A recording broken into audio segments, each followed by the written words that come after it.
Должин сүрэн жаац хөгжмөө чангалаад өдөр бүхэн бүжиглэнэ. Тэнгүүгээр ирэлжээ гэж байгаа. Хүн болгон хаагүй. Одоо би давлаастай. Бүшээ 60 70 нас чинь хүүхч юм шүү. Ээж аав 50 60. Аа ямар ч жоохон зохины баддаг гэсэн чинь. Үгүй юм биш. Найз надад юм аа өнөөдөр над гэр зэрэг хийж байгаа. Найз юу аваад аваа явж байгаа. 500-аас майныг өгөөрэй ойлоо явж байгаа. Майны өгөхгүй ши. Итгэвэтэй. Цалингаа авахаараа миний дээж гэдэг. Хаяа 20 мянга зүгтэй. Туяа Монголын орчуудын эвлэлийн хороонд үйлчлэгчээр ажилладаг. Энэ Тэр найздаа цам цагжээ. гоё. Альчгшингийн пич цаатаа заяа. хараа батна. Энэ зэндэж байна. Магтах хэвчүү байх хэвчүү. Одоо би 1975 оноос хойш юм ойлоо одоо тэгээ ойлоо гэдэг юм би хөдөлгөөний баатар болох шүү дээ. Амтын үүнийг орсон гарсан юмыг ундаалаад уурхайг таархайг бүхэлж өгөөл ингээл явдгийг. Должин сүрэн 700 мянган төгрөгийн тэтгэвртэй. Харин түүний нөхөр сая 200 мянган төгрөгийн тэтгэвэр авдаг. Дээрээс нь 2 сая төгрөгийн цалинтай. Одоо үн ханш гэдэг шүү дээ. Өксний аав би бүр 100000 өгөөд 5 буцаага өчтөе. Бүр аав гэдэг. Занаас нь байхгүй, ерөөс авахгүй. Надад нэг чихэр ван хойбэмэпэ тиймэрхүү юм л өгөндөө тэгээ. Должин сүрэн сард нэг удаа улаанчлуутын хогийн цэг дээр очиж дулаан хувцас, хоол тараана. Орно за энэ уутан тэгээ тавьчихна. Одоо энэ яраастай энэ муутнуудыг чи би дандаа хандив. Тэднийх нэгдүгээр хорооллын арын динжид суурьсан хамгийн анхны айл. Түүний амьдардаг сонгоны архин дүүргийн 31-р хороо дангэр хороолоос бүрддэг уулархаг газар. Залуу усаад ингээд яг хийд үчээд насан дээр ингээд аргуугаар яаж өөдтэй байх вэ? Санчмын хойноо 27 жил чинь цагдаа байж штэ. Одоо энэ өдөр болгон цагдаа зүүж ирнэ цагдаа аргаараа хийж штэ. Амар аваад.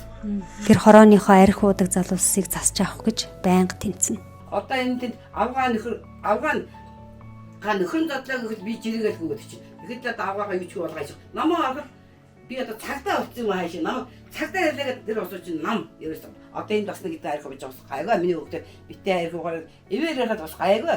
Та одоо хамгийн их нэг өөрчлөгдөөсөө одоо нэг ийм болчихосоо гэж бодож байгаа юм нь юу вэ? Одоо энэ байна уу? Унаа явдаг бол Яваад байгаа юм шүү. Гэхдээ нэг автобус явж байгаа чи өчнөө үдээж байгаа Үгүй чи дандаа маа амжаа. Тэр чи баатан хавцуулаад би чи мэдээсээр явж байгаа шээ тэр чи. Тийм байхгүй нэг би ажиллаа үдээж байгаа энэ цам гаравдаг үдээд чам таавж явах чи жаданы хөрс авах хэрэгтэй. Тэгээ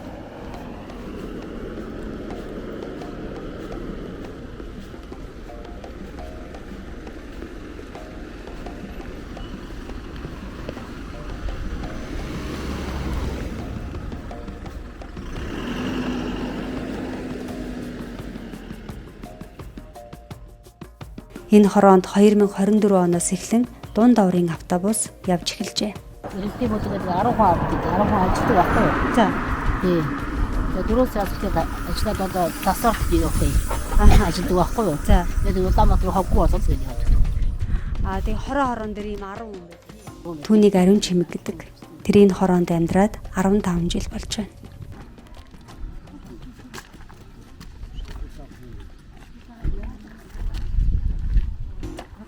Яшээ 1000 оноод зарим 1000 он авдаггүй шүү дээ. Зарим авдаггүй. Хашаа явчихдаг.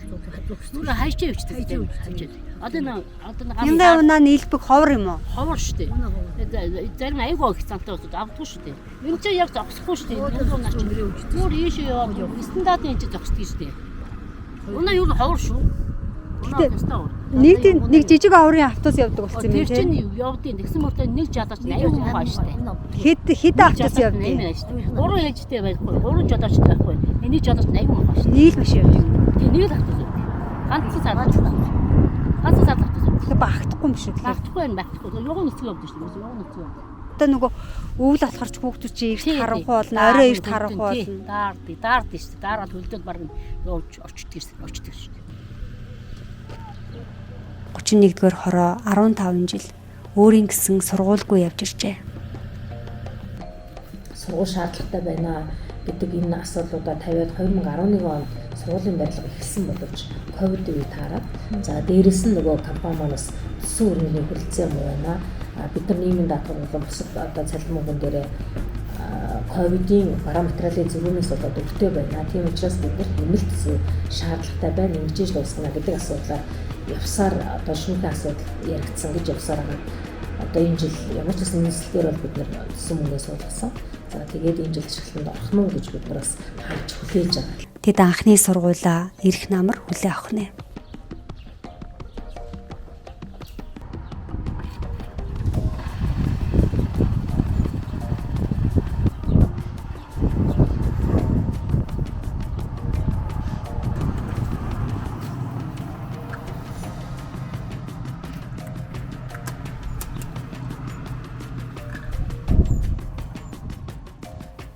Хорооны 6700 хүний дунд 7 худаг 2 халуун усны газар ажиллана. Яг уулангаа тэр уусууч одоо наажига цаас мас авчиад хаяна. Баахан цагаас өргөжтэй юм дээр очиж тэрий жаа. Ариун чимэг харихаар явлаа. Түүний найзыг сүрэмжүү гэдэг тэр 69 настай.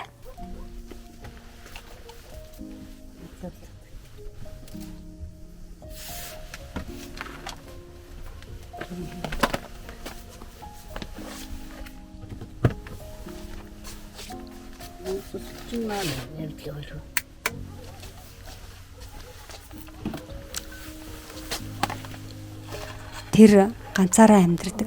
Сайж өгнө. Сайж өгнө. Монголоо гэж яах юм.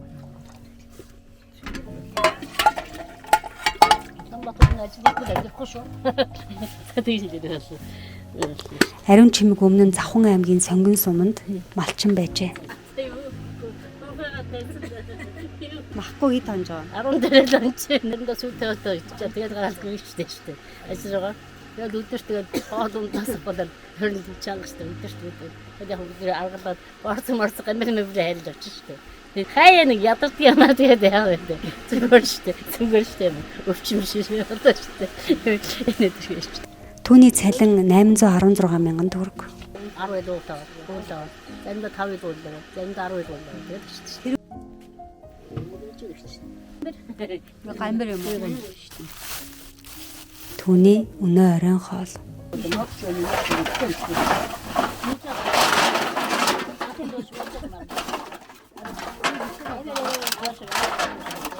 Тэр ажлаа тараад цуглуулсан лаазаа тушаахаар явна.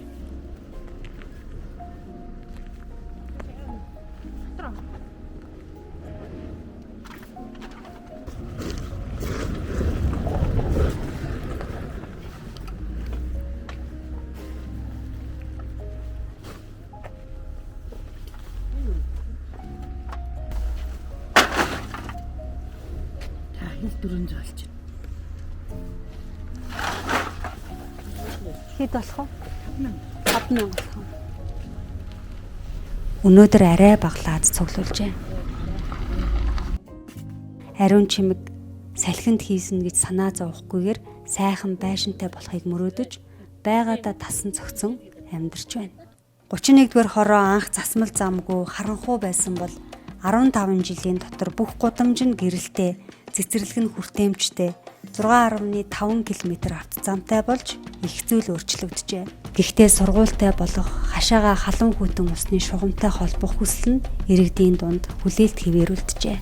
Иргэдийн хамгийн их тавьж байгаа асуудал одоо гомдол гэдэг юм уу те өдөр тутам хороонд ирж байгаа асуудлууд ер нь ямар асуудлууд төр төвлөрч байна? Манайх одоо дахин төлөвлөлт орох уу? Шугам сүлжээгээ татах уу? Сууцны хороол болох уу гэсэн асуудлууд ирэгдэж байна. Энэ бол хорооноос эхлэх Монгол цувралын эхний дугаар байлаа.